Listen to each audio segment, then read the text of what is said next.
Baik, sebelumnya Assalamualaikum warahmatullahi wabarakatuh. Perkenalkan nama saya Adinda Vinka Hapsari dengan NIM H08190003. Pada kesempatan kali ini saya akan memaparkan materi mengenai pembentukan keseimbangan harga di pasar internasional. Yang mana materi yang saya sampaikan merupakan pengganti dari ujian tengah semester untuk mata kuliah Ekonomi Internasional kelas B yang diampu oleh Ibu Indah Nurhidayati SPMSI. Berikut adalah materi saya. Yang pertama yaitu mengenai pembentukan keseimbangan harga pasar internasional, di mana apabila ditinjau dari definisinya, harga keseimbangan merupakan titik temu harga yang disetujui oleh kedua belah pihak agar terjadi suatu transaksi jual dan beli. Interaksi antara penjual dan pembeli yang menyebabkan terjadinya transaksi jual beli disebut sebagai pasar, sehingga harga keseimbangan juga biasa disebut sebagai harga pasar. Harga keseimbangan terbentuk karena adanya pertemuan antara permintaan dengan penawaran. Pada harga keseimbangan, jumlah barang yang diminta sama dengan jumlah barang yang ditawarkan. Harga keseimbangan dapat diperoleh dengan tiga cara, yaitu melalui pendekatan matematis menggunakan rumus, pendekatan kurva, dan pendekatan tabel. Yang pertama yaitu menghitung harga keseimbangan melalui pendekatan rumus. Di sini dinyatakan QD sama dengan QS, di mana QD menyatakan kuantitas permintaan dan QS merupakan kuantitas penawaran. Selanjutnya, PS sama dengan PD, di mana PS merupakan harga penawaran dan PD merupakan harga permintaan. Nah, pada rumus equilibrium itu akan mencapai titik keseimbangan ketika QD sama dengan QS dan PS sama dengan PD. Misalnya, apabila dicontohkan pada suatu kasus, diketahui QD sama dengan 100 min 5P dan QS sama dengan min 50 plus 10P, di mana P menunjukkan fungsi harga keseimbangan. Maka kita buat persamaan di sini yaitu QD sama dengan QS sehingga diperoleh 100 min 5P sama dengan min 50 plus 10P dan diperoleh 15P sama dengan min 150 dan P sama dengan min 150 per min 15 sehingga diperoleh P sama dengan 10. Selanjutnya masukkan nilai P sama dengan 10 ke dalam persamaan QD dan juga QS, sehingga diperoleh QD sejumlah 50 dan QS sejumlah 50.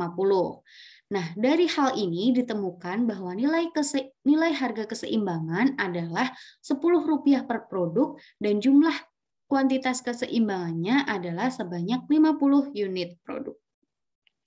Selanjutnya yaitu pendekatan kurva harga keseimbangan.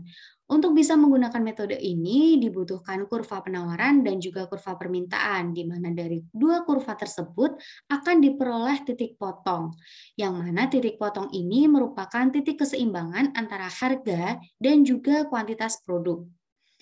Apabila titik keseimbangan tersebut ditarik ke sumbu P atau sumbu harga, akan menunjukkan nominal harga keseimbangan dari produk tersebut. Selanjutnya, bila dari titik keseimbangan itu ditarik ke sumbu Q, maka akan didapat jumlah kuantitas dari keseimbangan produk. Selanjutnya yaitu kuantitas permintaan barang impor. Nah, di sini terdapat dua kurva, di mana kurva di sebelah kiri itu menunjukkan kurva keseimbangan harga di pasar domestik, yang mana ditentukan dari kurva permintaan dan penawaran domestik. Keseimbangan tercapai pada saat harga berada di level PA atau di titik ini, di mana kurva demand, kurva yang berwarna biru, dan kurva supply yang berwarna merah, terdapat titik potong di titik PA. Nah, pada titik PA ini, jumlah permintaan sama dengan jumlah penawaran. Namun, apabila jumlah harga atau total harga yang ditawarkan itu terdapat penurunan di titik P2, maka jumlah penjual yang bersedia untuk melakukan penawaran akan lebih sedikit dibanding dengan jumlah D2 atau jumlah konsumen yang melakukan permintaan terhadap produk tersebut. Begitu pula ketika harga berada di titik P1. Ketika harga terjadi penurunan, maka permintaan terhadap produk tersebut akan meningkat. Nah, sehingga Selisih barang yang tidak dapat dipenuhi oleh pasar domestik menjadi jumlah barang impor yang akan diminta oleh negara tersebut, di mana hal ini akan digambarkan pada kurva di sebelah kanan. Di kurva sebelah kanan ini, apabila harga berada di titik PA, maka jumlah permintaan barang impor sama dengan 0, karena jumlah barang yang diminta dan jumlah supply yang tersedia itu sama. Maka produknya terpenuhi. Sedangkan ketika terjadi penurunan harga di titik P2, maka akan terjadi kelebihan permintaan terhadap produk. Maka jumlah permintaan barang impor itu dinyatakan pada titik D2 S2. Selanjutnya, sama ketika harga terjadi penurunan di titik P1, maka akan terjadi kelebihan permintaan terhadap dan dilakukan permintaan terhadap negara lain atau impor. Nah, ketika harga ada di titik P1, maka jumlah permintaan barang impor ada di titik D1 S1. Selanjutnya yaitu kurva penawaran barang ekspor. Di sini terdapat dua kurva juga, di mana kurva di sebelah kiri itu menggambarkan keseimbangan harga di pasar negara luar yang ditentukan dari kurva permintaan dan penawaran domestik di negara tersebut. Di mana pada level harga PA ini terdapat perpotongan antara kurva permintaan atau kurva yang berwarna biru dan kurva penawaran atau kurva yang berwarna merah. Pada titik PA ini terjadi keseimbangan harga di mana jumlah permintaan sama dengan jumlah penawaran. Nah, ketika harga yang ditawarkan itu mengalami kenaikan pada titik P1, maka jumlah penjual yang bersedia untuk menawarkan produknya itu akan lebih banyak dibandingkan dengan jumlah pembeli yang bersedia memintanya, atau dalam artian penawarannya lebih besar daripada permintaannya.